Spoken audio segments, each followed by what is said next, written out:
26절까지입니다. 고린도전서 11장 23절에서 26절까지 말씀. 제가 진 성경에는 신약 성경 216면에 기록되어 있습니다. 216페이지 신약 성경.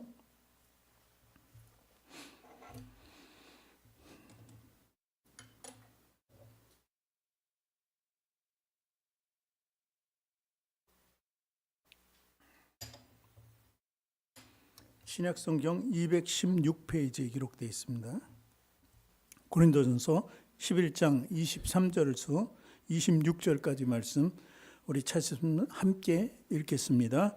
내가 너희에게 전한 것은 주께 받은 것이니 곧 주 예수께서 잡히시던 밤에 떡을 가지사 축사하시고 떼어 이르시되 이것은 너희를 위하여 내 몸이니 이것을 행하여 나를 기념하라 하시고 식후에 또한 그와 같이 잔을 가지시고 이르시되 이 잔은 내 피로 세운 새 언약이니 이것을 행하여 마실 때마다 나를 기념하라 하셨으니 너희가 이 떡을 먹으며 이 잔을 마실 때마다 주의 죽으심을 그가 오실 때까지 전하는 것이니라. 아멘. 두 손을 가슴에 얹고 저를 따라 고백하시기 바랍니다. 하나님께서 나를 사랑하십니다. 하나님께서 나를 존귀하게 여기십니다. 하나님께서 나를 축복하십니다. 하나님께서는 내 문제를 해결해 주십니다. 믿음의 고백이 되셨습니까? 아멘. 어디 앞뒤 전후 좌우에 계신 분들과 인사합니다. 당신을 사랑하고 축복합니다.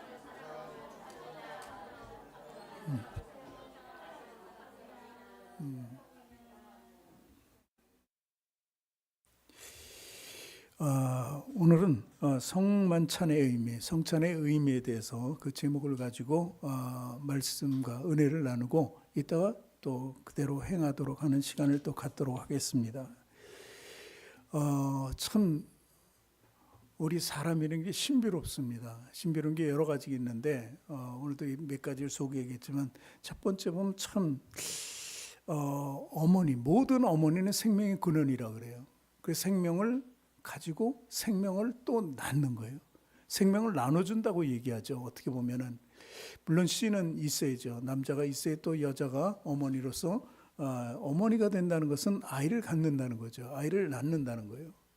그래서 나눈다는 얘기는 예전엔 뭐 10명도 낳고 뭐 6명, 4명, 지금은 뭐 하나나 둘 낳기도 어려운 시대가 됐는데 그래서 자꾸 셋 낳으라고 모든 것을 아낌없이 정부에서 지원하겠다고까지 합니다. 그런데 이 낳는다는 것은 사실 나눈다는 것이죠. 생명을 나눠주는 것입니다. 끊임없이 생명을 나눠주도록 만든 것이 바로 우리 사람인 거예요. 또 하나님께서 그래서 우리에게 창대케 하기 위해서 복을 주시고 또 번성하라는 명령까지 주신 것입니다. 그러니까 하나님의 영역 중에 가장 위대한 것은 생명이 생명으로 이어진다는 것, 나눠줄 수 있다는 것을 의미합니다. 근데 첫 번째 생명이 아담과 하와였는데 선악과의 범죄로 말미암아 선하게, 의롭게, 거룩하게 하나님과 함께 살아야 될 것을 잃어버리게 됩니다. 악이 들어오니까. 사단에 의해서 악이 들어오면서 이 땅에 사는 육신의 생명이 평화롭고 안정되게 거룩하게 살아야 되는데 그것이 이제 깨져버립니다. 그래서 이제 땅은 저주를 받고 이 땅으로 이제 첫 번째 우리 조상들이 쫓겨나게 되죠. 그래서 이제 그 죄인으로서 살아가는데 그 죄성은 자기만이 가진 것이 아니고 모든 사람들에게 전가가 되는 것이죠. 그것이 큰 문제였습니다. 그러니까 육신의 생명을 나눠주면서 죄도 계속 나눠주게 되는 거예요.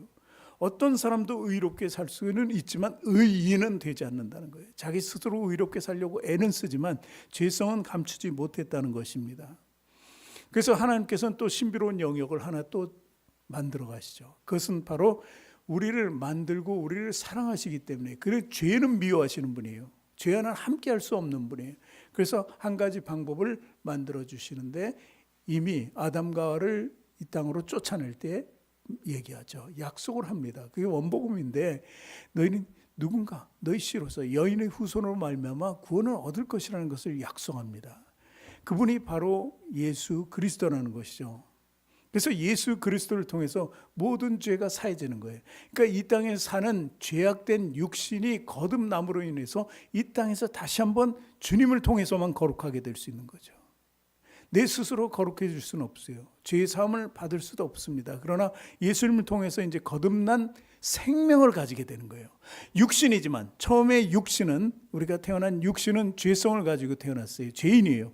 그러나 예수님을 통해서 그 육신이 의롭게 변하면서 참 생명을 또 가지게 되는 거예요.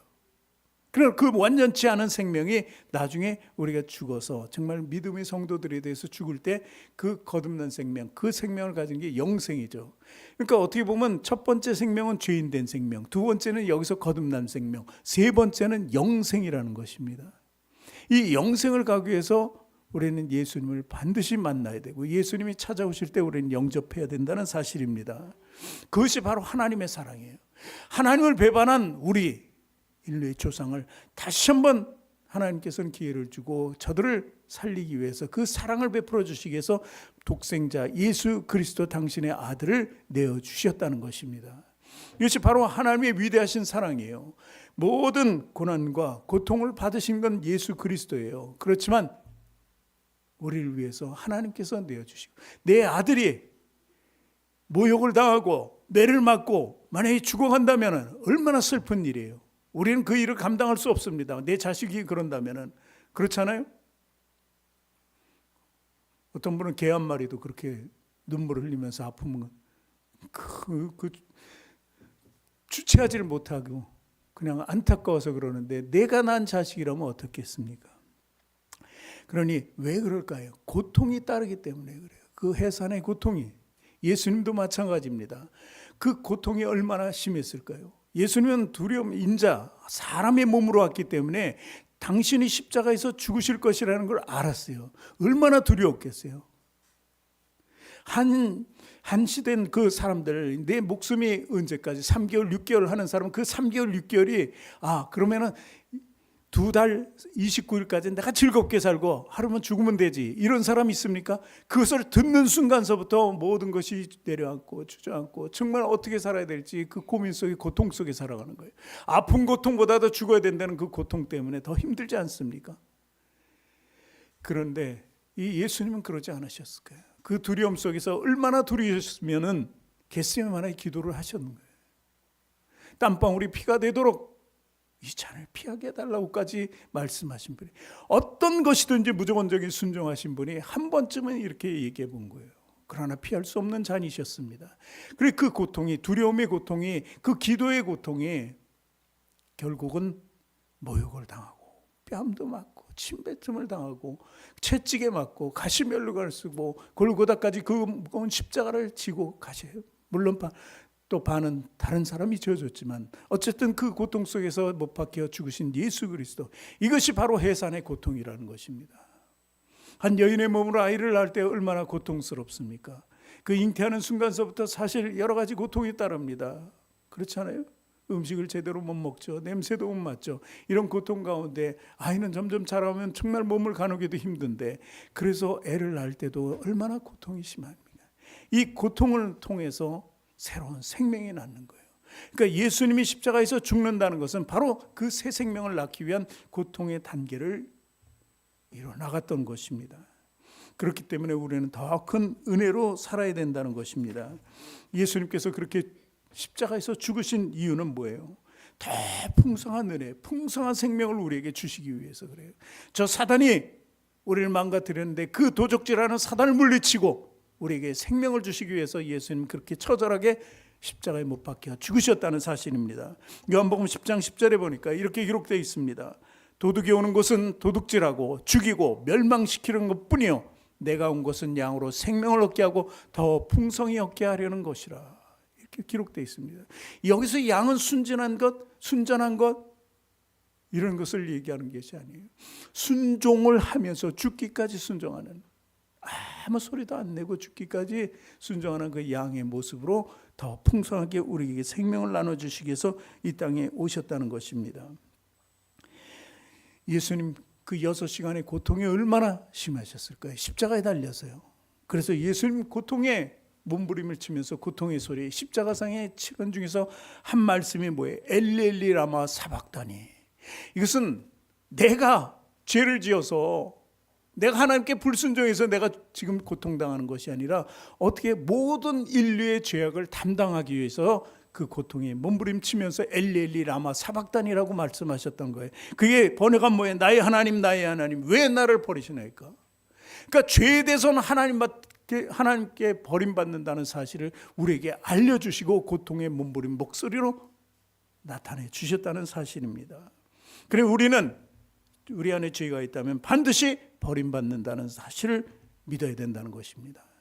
그리고 예수님께서는 거기서 점점 더 생명줄이 끊어집니다. 그런데 그 생명줄이 끊어지는 순간에 우리는 또 생명의 소리를 조금씩 들어가는 거예요. 그리고 마침내 죽고 그 생명의 소리는 완전해서 우리에게 생명으로 다가왔다는 것입니다. 이것이 바로 구원이에요.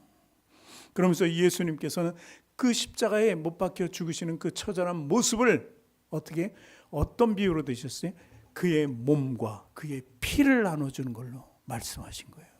내 살과 내 피, 그것을 떡과 포도주로 비유해서 이렇게 말씀하셨다는 것입니다. 왜 그랬을까요? 하나님께서 사랑하시는 우리 한 생명 한 생명이 천하보다 귀했다는 사실이에요. 그렇기 때문에 하나님께서는 그것을 내어주셨고 내어주신 바 되어서 죽으셨다는 것입니다. 그래서 마태복음 16장 26절에 보니까 사람이 만일 온 천하를 얻고도 제 목숨을 잃으면 무엇이 유익하리요? 사람이 무엇을 주고 제 목숨과 바꾸겠느냐? 이 질문에 대해서 부정하는 분 있습니까? 부정할 수 있어요? 진시황이 모든 것을 가졌어요. 그래서 영생을 가지고 싶었어요. 그러나 그 꿈을 이루지 못하고 죽었어요. 죽을 때 자기가 가지고 있던 모든 것이 무슨 소용이 있겠습니까? 만약 바꿀 수 있다면, 하루라도 더 살게 해주고 바꾼다면 다른 사람에게 그것을 다 내주고 하루를 살았을 거예요. 우리도 마찬가지예요. 이 땅에서는 목숨이 값어치 없는 것이지만 그래도 죽기보다는 살기를 원하는 것이 바로 사람의 본능입니다. 이렇게 우리 목숨은 귀한 거예요. 나만 귀한 게 모든 사람이 다 귀하다는 거예요. 목숨뿐만 아니라 조금만 다쳐도, 정말 우리는 조금만 아파도 내 생명이, 내 몸이 얼마나 귀한지 몰라요. 돈을 쓰고 보험을 들고 막 어쨌든 애를 쓰는 것이 바로 우리 현실 아닙니까? 그렇습니다. 우리 생명이라는 것을 다시 한번 조명해 보면 또 하나의 신비로운 영역을 볼 수 있어요. 생명은 생명을 먹이로 삼아야 살할 수 있어요. 모든 생명은 어떤 생명을 가지고 그 생명을 취해야 살 수 있다는 거예요. 우리가 먹는 모든 것 보세요. 우리가 정말 인간 모든 사람은 잡식동물이에요. 잡식. 그 잡식이라는 건 모든 것을 내 먹이로 삼는 거예요. 그렇잖아요. 식물도 삶이 있잖아요. 살아있는 것도 죽여서 먹어야 되고, 그리고 동물도 죽여서 먹어야 되는 거예요. 그러니까 생명을 보존하기 위해서는 생명을 취해야 되는 것이 우리 모든 사람이에요. 사람뿐만이 아니라 모두가 그렇죠. 사실 어떤 동물도 다 그렇게 본능적으로 생명을 취하면서 자기 육신을 보존하면서 살아가는 것입니다. 그렇게 생명은 생명을 먹이로 해야 된다. 그렇다면 예수 그리스도는 어떤가요? 우리는 예수 그리스도를 이런 표현하면 안 되지만 먹이로 새 생명을 얻은 거예요. 예수님이 우리에게 그 몸과 피를 다 먹이셨기 때문에 우리가 새 생명이 된 거니까, 우린 예수 그리스도를, 그 처절하게 몸부림치면서 죽어갔던 예수 그리스도를 내 생명으로 취한 거란 말이에요.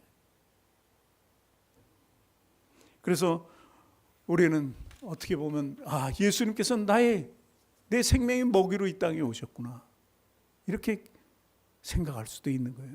표현이 잘못됐는지 몰라도 그것은 맞지 않습니까?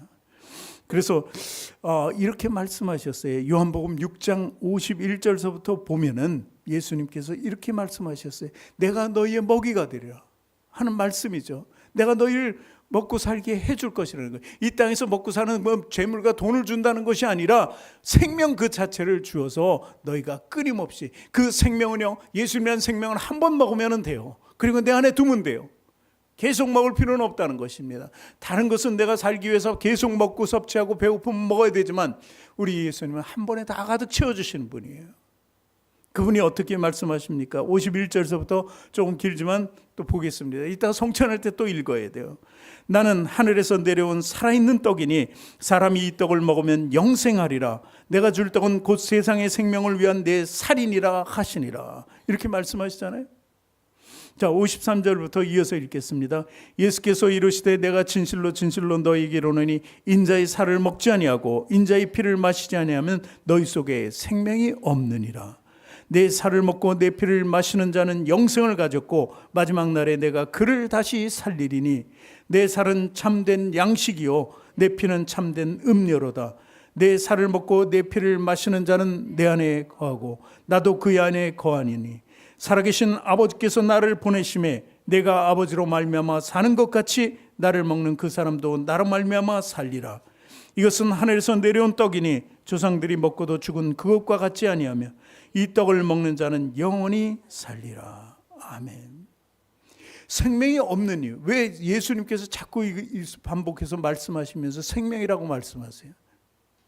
생명이 없다는 것은 죄가 있기 때문에 없다는 거예요. 하나님께서 보시는 거, 예수님께서 보시는 거, 이 생명은 바로 죄와 그리고 의로움입니다. 죄가 있을 때는 생명이 없는 것이고, 죄가 없으면, 죄는 우리 스스로 없앨 수 없지만 죄에서 벗어날 수 있으면 그때는 생명을 가진 자가 될 수 있다는 것을 계속해서 예수님께서 우리에게 말씀하시고, 그를 위해서 내가 너희들을 위해서 희생하리라 하고 말씀하신 것입니다. 바로 예수님의 그 생명은 무죄한 피예요. 죄가 없는 피예요. 그래서 우리에게 거룩한 생명을 주실 수 있게 된다는 것입니다. 그래서 우리는 이 말씀을 계속 들어도 듣고 내 마음에 새기면 좋아요. 그건 당연해요. 새겨야 되지만 그것을 위해서 어떤 형식을 갖추고 하자는 거예요. 그 성찬입니다. 그러니까 그 믿음, 예수님이 내게 새 생명이 된다는 믿음을 행위로 나타내는 것이 바로 이 살과 피를 대하는 거예요. 그래서 떡과 음료를 대하는 거고 성찬을 대하는 것이라는 것입니다. 물론 형식적인 것이 될 수 있지만 우리는 그 마음을 더 깊이 그리고 더 공고히 더 굳게 다지기 위해서 또 맹세를 하는 거예요. 사람들 앞에서 내가 성찬을 받으면서도 그 맹세를 하는 거예요. 내 안에도 새기고 다른 사람들에게 또 새겼을 때 나는 더욱더 공고해지는 믿음 가운데 살게 된다는 것입니다. 그래서 오늘 본문을 가지고 간단히 세 가지로 말씀을 드리자면, 첫 번째, 나를 기념하라. 오늘 성찬의 이유는 나를 기념하라는 거예요. 오늘 본문 11장 24절 25절에 보니까 기념하라는 이야기가 계속 반복됩니다. 읽어봅니다. 축사하시고 떼어 이르시되 이것은 너희를 위하는 내 몸이니 이것을 행하여 나를 기념하라 하시고, 또 25절에 보니까 식후에 또한 그와 같이 잔을 가지시고 이르시되 이 잔은 내 피로 세운 새 언약이니 이것을 행하여 마실 때마다 나를 기념하라 하셨으니, 식사를 시작할 때 기념하라 하시고 식후에 또 기념하라고 이렇게 말씀하시는 거예요. 반복적으로 이렇게 말씀하시는 겁니다. 사실 예수 그리스도의 제자들은 이 예수님의 말씀을 통해서 함께 이 떡과 포도주를 나누면서 어떻게 새로운 삶을 열게 됩니다. 새 장을 열게 돼요. 그것이 바로 그들의 삶과 미래를 변화시키는 거예요. 예수님과 함께한 순간에 그들은 삶이 변하고 미래지향적인 완전한 삶을 추구하게 됩니다. 그러니까 이 제자들이 전도하기 시작해요. 전파하는 거예요. 선교사가 다 되었다는 거예요. 그래서 어디까지? 모든 사람 땅끝까지 복음을 전파하라. 이 말씀은 땅끝까지 있는 죽어가는 저 생명들을 구원하라는 것입니다. 그 변화를 일으키기 위해서, 그것을 가르치시기 위해서 예수님 몸소 내 몸, 내 피, 이것이 바로 너희 육신의 떡이 되고 그리고 포도주가 된다는 것을 얘기하신 것입니다. 그러면서 나를 기념하라는 뜻이 뭐예요? 기념하라는 건 다른 말로 해서 모든 삶의 초점을 거기에 맞추고 그리고 주님만 바라보라는 것입니다. 예수님을 본받고 살라는 거예요. 그 삶을 살아가는 거예요. 그것이 바로 오늘 사도 바울이 오늘 말씀을 통해서 우리에게 전하고자 하는 요지라는 것입니다. 그렇게 하라고, 꼭 좀 그렇게 했으면 좋겠다, 해야 된다, 이런 이야기죠. 그래서 고린도전서 11장 1절에 보니까 이렇게 기록되어 있습니다. 내가 그리스도를 본받는 자가 된 것 같이 너희는 나를 본받는 자가 되라는 것입니다. 본받으라는 거예요. 기념하라는 것은 본받으라는 것입니다. 그리고 골로새서 3장 2절에도 이렇게 기록합니다. 위의 것을 생각하고 땅의 것을 생각하지 말라는 거예요. 너희 변화된 그 새 생명의 삶이 무엇이냐? 위의 것을 생각하라는 거예요. 하늘나라를 생각하고, 너희는 천국 시민이니까 땅의 것을 생각하지 말라. 땅의 것을 생각하는 사람은 땅의 것과 함께 사단과 함께 저 무적행인 유황불못으로 빠져들어갈 수밖에 없는 것입니다. 그러나 항상 우리는 천국을 소망하면서 내 나라를 삼으면서, 우리가 이민을 가면요, 저는 이민자의 삶을 좀 살았지만 그동안 한동안은 생각이 나서 미치는 거예요. 내가 살았던 한국이 생각해요. 모든 사람이 그래요. 뭐 동남아에서 지금 많은 사람들이 일하러 오고 또 결혼을 해서 국제결혼해서 오지만 참 그 자기 고향을 얼마나 생각하겠어요.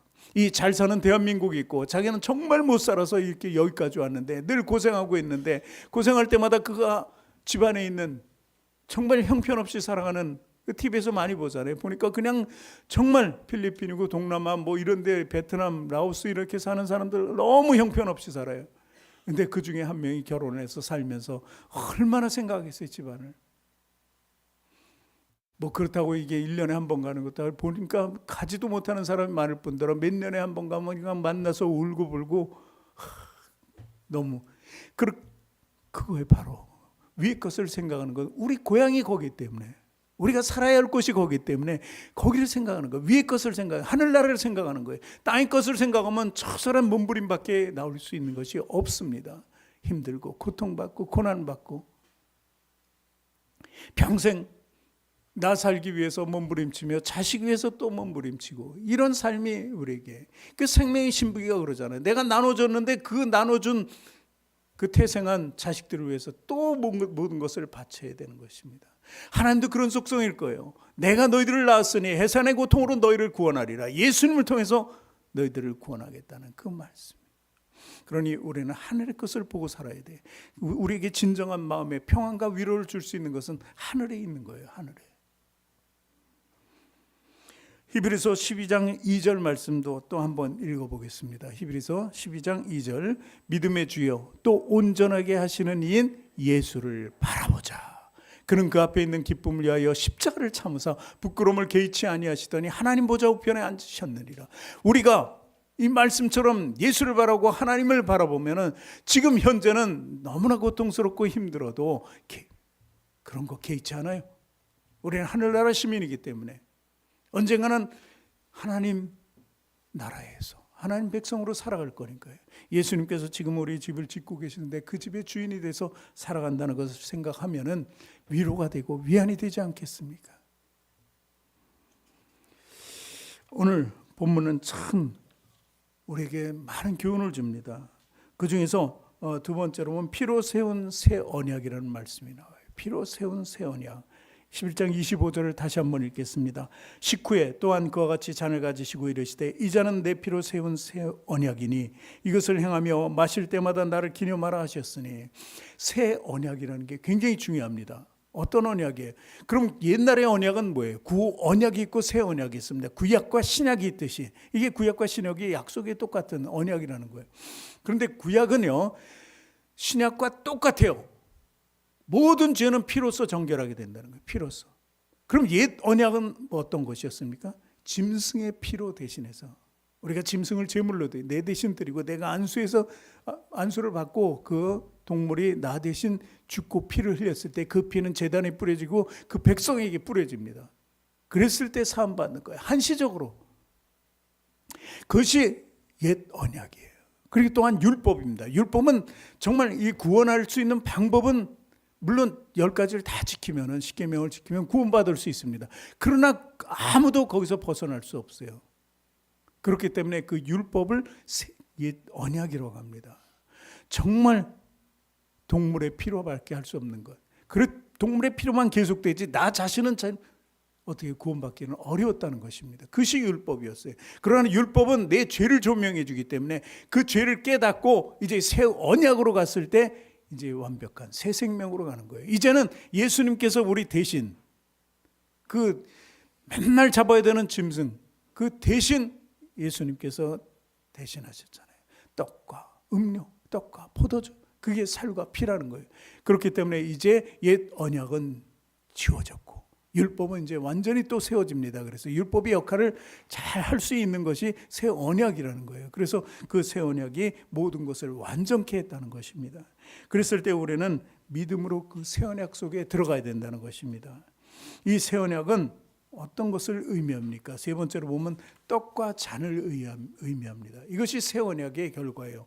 떡과 잔. 세 번째로 보면은 고린도전서 11장 26절 말씀을 한번 보겠습니다. 고린도전서 11장 26절 오늘 본문 말씀이죠. 너희가 이 떡을 먹으며 이 잔을 마실 때마다 주의 죽으심을 그가 오실 때까지 전하는 것이니라. 이렇게 말해요. 떡을 먹고 잔을 마실 때마다 주의 죽으심. 그렇죠. 예수님 몸과 피라 그러면 어떻게 해요? 그게 무슨 뭐 어디 저장을 큰 탱크에 저장해서 내가 조금씩 먹는 게 아니잖아요. 그걸 먹을 때마다 누군가 죽어야 된다는 것을 알아요. 예수님이 죽었기 때문에 그 살과 피를 대한다는 사실을 잊지 말아야 돼요. 그래서 기념하라고 자꾸 그런 것입니다. 구약의 떡은 어떤 떡이었어요? 출애굽한 이스라엘 백성들이 광야로 나가자 먹을 것이 없었습니다. 그 광야가 농사를 지을 수 없을 뿐더러 광야에서 뭔 소출이 나겠습니까? 그러니 그들은 먹을 것이 필요했어요. 그랬을 때 하나님께서 만나를 주셨죠. 메추라기도 고기도 주셨다는 것입니다. 그것이 바로 어떻게 보면 구약의 떡이에요. 그러나 그것은 자기가 농사할 수 있을 때, 가나안에 들어가서는 이제 소출할 수 있을 때는 딱 끊어버리시는 거죠. 그것이 바로 구약의 떡이라는 것입니다. 그런데 이제 신약에서 말씀하시는 떡은 어떤 것입니까? 바로 복음이에요. 하나님 말씀이에요.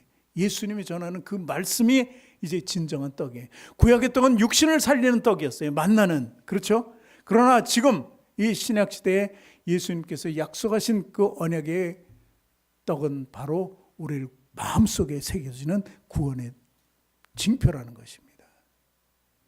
그래서 구약과 신약은 육신과 내 영에 속해 있다는 것이 다르다는 것을 우리가 알아야 된다는 거예요.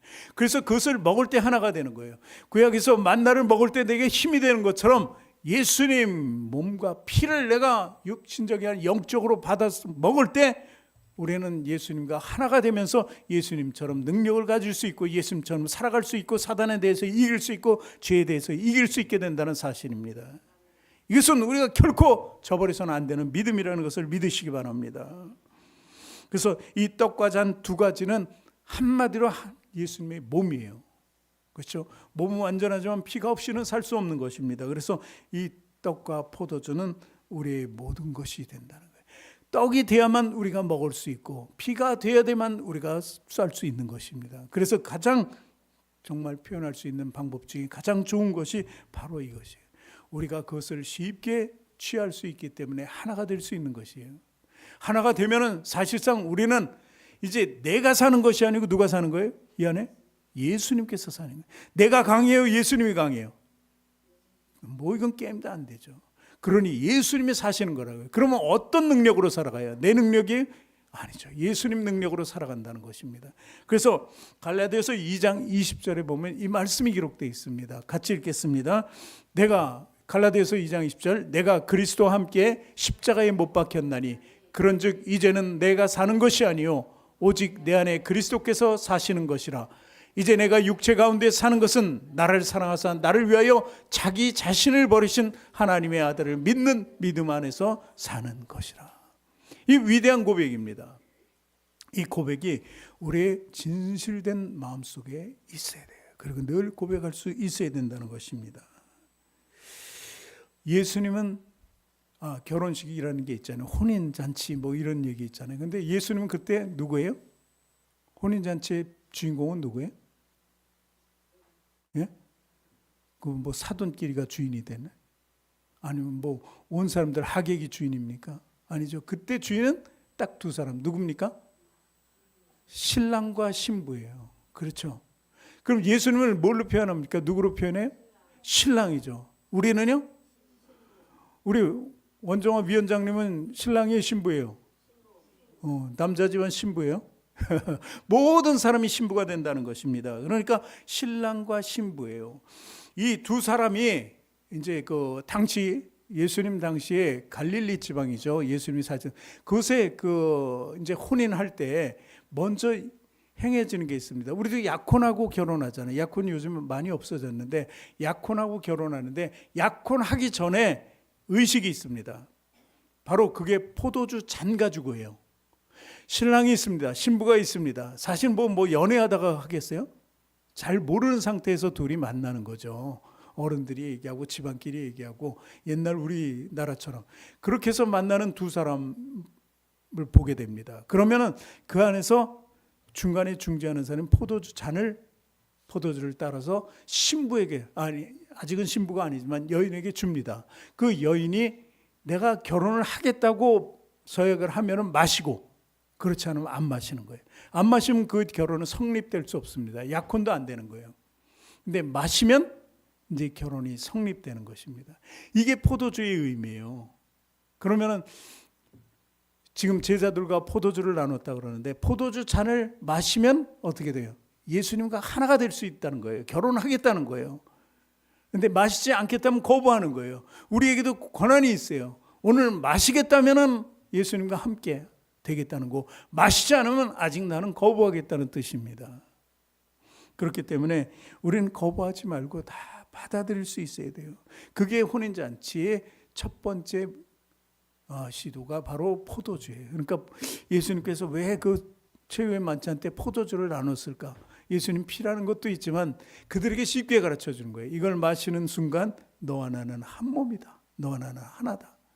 우리가 예수님 재림하실 때 공중에서 혼인잔치를 할 수 있게 되는 것은 우리가 포도주를 늘 취하면서 기다리는 거예요. 예수님 오실 때까지. 하나가 되는 걸 내가 증명하고 있는 거예요. 그 예수님이 오시면 너는 내 피를 계속 네 속에 두었구나. 그것을 증거로 삼아서 공중에 들림받아서 혼인잔치를 할 수 있는 거예요. 근데 예수님은 거부하면, 포도주를 거부하면은 아닙니다. 예수님은 찾지도 않습니다. 그는 심판의 자리에 설 수밖에 없다는 것입니다. 그래서 이 결혼이라는 의식 속에서도 우리는 그 포도주의 의미를 찾을 수 있게 된다는 것입니다. 어쨌든 우리는 이제 새 언약 백성으로 새 생명을 가지고 살아가야 됩니다. 그래서 예수님을 내 안에 두고 정말 나는 그렇게 하고 싶지 않은데 예수님이 계시면 내가 의로워서, 내가 거룩해서가 아니라 그냥 주님께서 성령님을 통해서 거룩함을 주시는 거예요. 의로움을 주시는 거예요. 내 죄성이 나타내려고 하는데 성령님께서 막으시는 거예요. 예수님의 능력으로 막아주는 거예요. 왜냐하면 내 안에 예수님밖에 없기 때문에, 예수님 사랑으로 살아가기 때문에, 예수님 능력으로 살아가기 때문에 우리는 죄와는 완전히 단절되게 된다는 것입니다. 그래서 더욱이 우리는 우리 예수님의 기념해야 되는 거예요. 성찬을 기념해야 된다는 거예요. 그리고 고백해야 된다는 사실입니다. 바로 오늘 성찬을 대하는 우리에게 있어서 가장 중요한 말씀이 바로 예수님이 죽고 우리의 죄를 씻어주기 위해서 우리 몸에 들어오셨다. 우리는 다 수혈돼서 예전에 그 죄된 피는 없고 예수님의 거룩한 피로 완전히 바뀌었다는 것을 스스로 고백해야 돼요. 그 삶이 저와 여러분에게 앞으로 사는 동안 천국 가는 날까지 영원하기를 주님의 이름으로 축원합니다. 기도하겠습니다. 하나님 감사합니다. 오늘도 주님이 우리에게 새로운 길을 제시해 줬습니다. 새 생명을 나눠주신 것을 다시 한번 깨닫게 하시고 그 새 생명으로 우리가 살아갈 수 있도록 하나님 역사하여 주시옵소서. 특별히 오늘 성찬을 대하니 하나님 함께하여 주시길 원합니다. 그래서 이 성찬을 대할 때 우리 마음을 다시 정결하게 가늠하게 하여 주시고 하나님께 나갈 수 있는 귀한 은혜의 삶이 주어지게 하여 주시옵소서. 또한 성찬을 대할 때 우리 마음을 더욱 거룩하게 하여 주시고 아버지 하나님 더 깨끗게 하시는 주님의 능력을 믿음으로 고백할 수 있도록 도와주시옵소서. 감사드리며 예수님 이름으로 기도합니다. 아멘. 제가 말씀을 읽겠습니다. 요한복음 6장 53절부터 58절까지의 말씀입니다. 예수께서 이르시되 내가 진실로 진실로 너희에게 이르노니 인자의 살을 먹지 아니하고 인자의 피를 마시지 아니하면 너희 속에 생명이 없느니라. 내 살을 먹고 내 피를 마시는 자는 영생을 가졌고 마지막 날에 내가 그를 다시 살리리니 내 살은 참된 양식이요 내 피는 참된 음료로다. 내 살을 먹고 내 피를 마시는 자는 내 안에 거하고 나도 그의 안에 거하나니 살아계신 아버지께서 나를 보내심에 내가 아버지로 말미암아 사는 것 같이 나를 먹는 그 사람도 나로 말미암아 살리라. 이것은 하늘에서 내려온 떡이니 조상들이 먹고도 죽은 그것과 같지 아니하며 이 떡을 먹는 자는 영원히 살리라. 아멘. 우리 찬송가 229장 우리 같이 찬양하면서 성찬하기를 원합니다.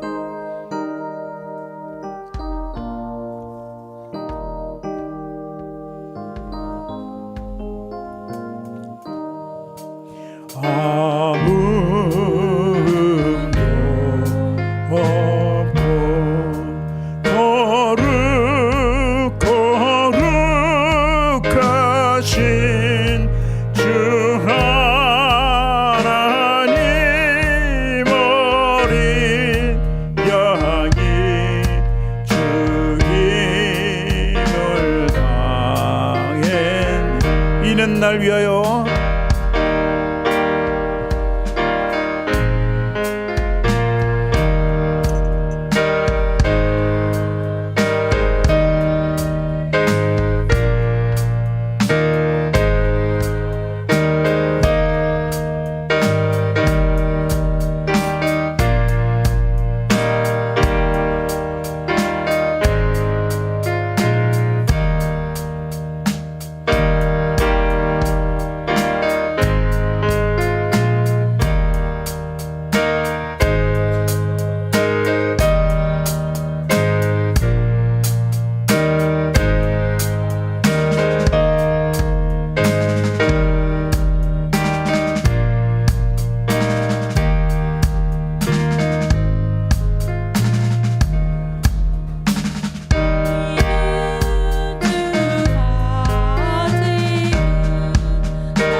이 시간에 우리 찬양하고 또 기도하는 시간을 갖도록 하겠습니다. 우리 아무것도 두려워 마라 같이 찬양합니다.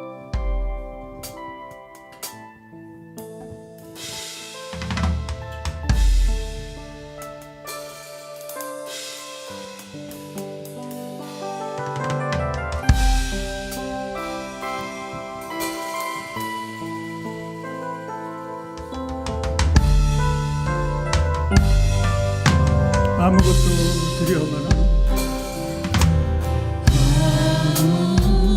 아무것도 두려워 마라. 주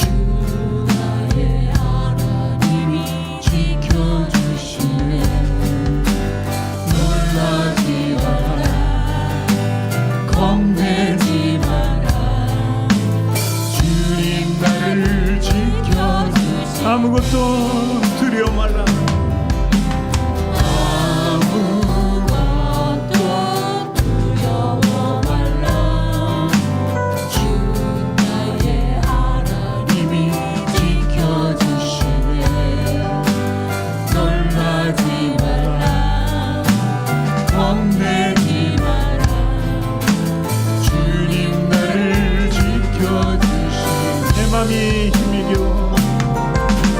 내 맘이 힘에 겨워 지칠지라도 주님 나를 지켜주시네.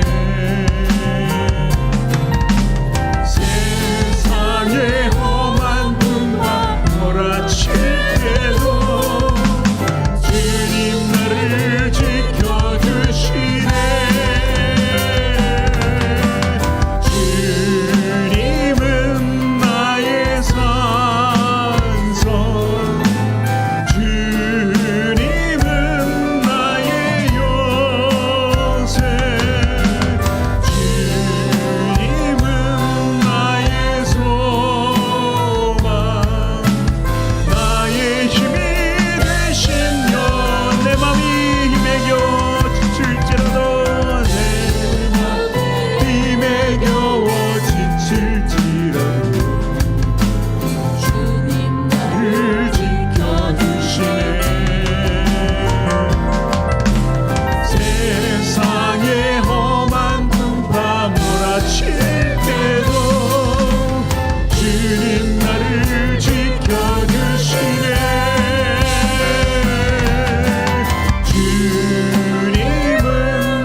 새 생명 주신 예수 그리스도를 생각하며 또 그리스도께서 우리에게 몸과 피를 내어줄 때 그 고통을 다시 한번 상기하면서 이제는 정말 주여 싸워 이기며 예수 그리스도를 내 구주로 섬기며 성령님과 동행하는 삶을 살겠다고 다짐하며 이 시간 또한 문제를 가져오는 것마다 우리 주님께서 해결해주는 믿음으로 고백하며 우리 주여 세 번 외치고 함께 기도하는 시간 갖도록 하겠습니다.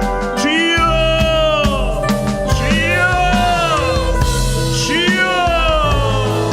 거룩한 하나님 아버지, 오늘도 주님 주신 은혜와 사랑을 감사드립니다.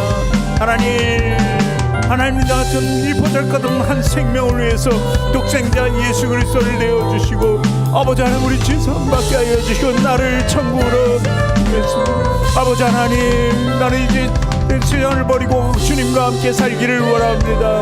이제 정말 나의 교만을 버리고 나의 모든 것을 다 잘못된 것을 배설물로 여겨 나가게 하여 주시고 오직 주님만이 나의 전부가 된다는 것을 고백하며 살아가게 하여 주시옵소서. 이제 겸손한 마음으로 살아가게 하여 주시고 낮은 마음으로 주님을 섬기며 살아가게 하여 주시고 지상 명령인 주님의 뜻을 펼치며 살아갈 수 있도록 하나님 인도하여 주시옵소서. 이 땅에 사는 모든 삶을 주님께 다 내려놓기를 원합니다. 아버지 수고하고 무거운 짐마다 우리 예수 그리스도께 내놓았사오니 하나님 이제 그걸 거두시고 나의 멍에 이제 예수 그리스도를 전할 수 있는 선교의 그 짐 만지게 하여 주시옵소서. 그래서 살아계신 하나님 마음껏 전하게 하여 주시고 그 기쁨으로 살아갈 수 있도록 하나님 인도하여 주시옵소서. 오늘도 아버지 하나님 나의 생일 주님께 드립니다.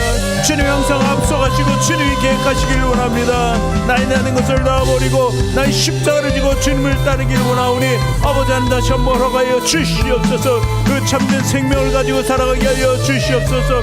주님의 그 몸과 피가 내 안에 있음을 고백하게 하여 주시고, 이제 내 안에 내가 사는 것이 아니라 예수 그리스도가 산다는 것을 고백하며 나아갈 수 있도록 하나님 인도하여 주셔서 참된 평화와 안식을 주시는 주님과 함께 동행하며 살아가게 하여 주시옵소서. 이제는 원망과 불평은 사라집니다. 아버지 하나님 위에는 만하게 하여 주시고, 아버지 위에는 사역만 생각하게 하여 주시고, 주님을 위한 일만 생각하게 하여 주시고, 아버지 기도와 간구로 찬양으로 말씀으로 살아가며 주님을 고백할 수 있도록 하나님 역사하여 주시길 원하오니, 아버지 오늘 이 시간에 역사하여 주시옵소서. 함께하여 주시길 원합니다. 주님 도와 주시옵소서. 역사하여 주시옵소서. 하나님이 살아계신 하나님을 찬양합니다. 오늘 찬양하니 주님 함께하여 주시옵소서.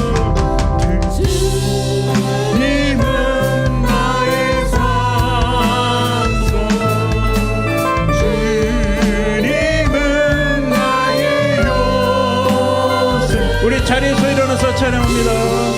님은 나의 소망, 나의 힘이 되신 주님은 나의 산소, 주님은 나의 산소, 주님은 나의 요새,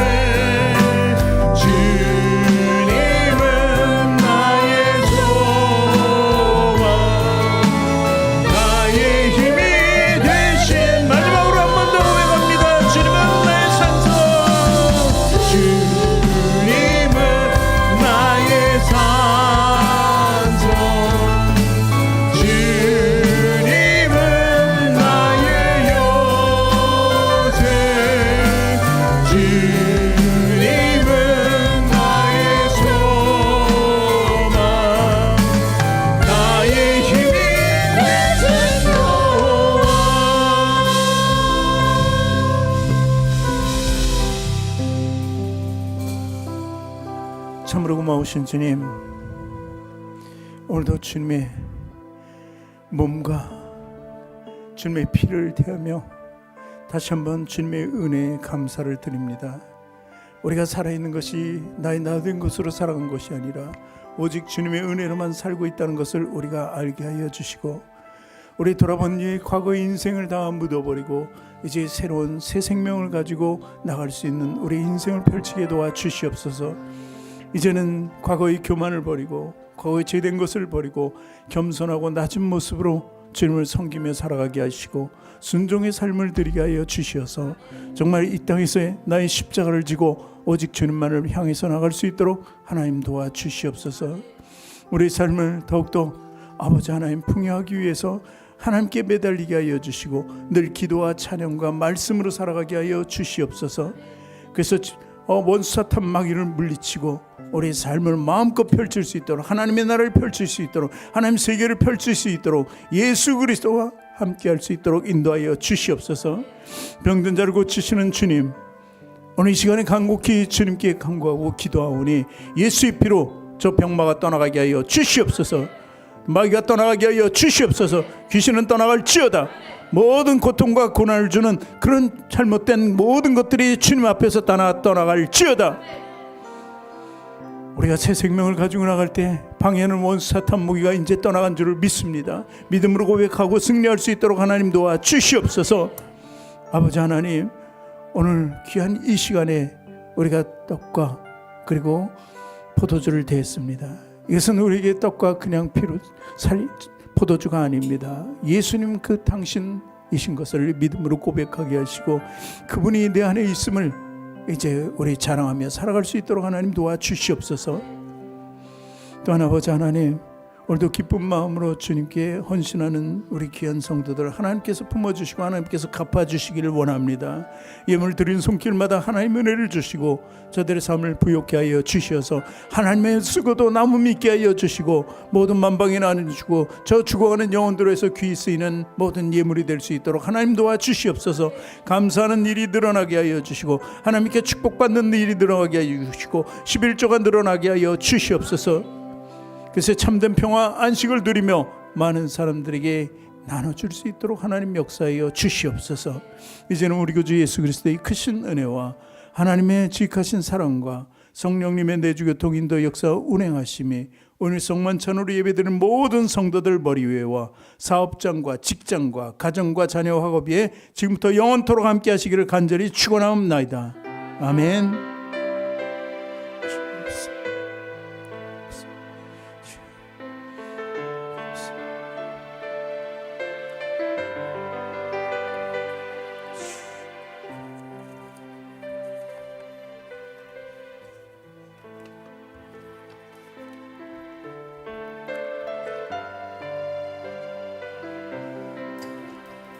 우리 주님께 영광의 박수를 올려드립니다. 할렐루야.